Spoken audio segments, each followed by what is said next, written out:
कीजिए। अब paper input tray को खोलिए।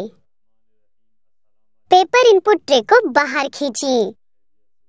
अब इनपुट ट्रे पर कुछ पेपर शीट्स लगाइए।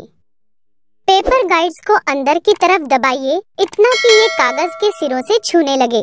ट्रे को वापस अंदर कर दीजिए। कार्ट्रिज एक्सेस कवर डोर को उठाकर खोलिए।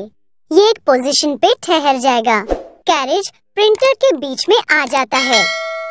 जिस कार्ट्रिज को बदलना हो उसका कवर उठाइए, ये आसानी से निकल आता है।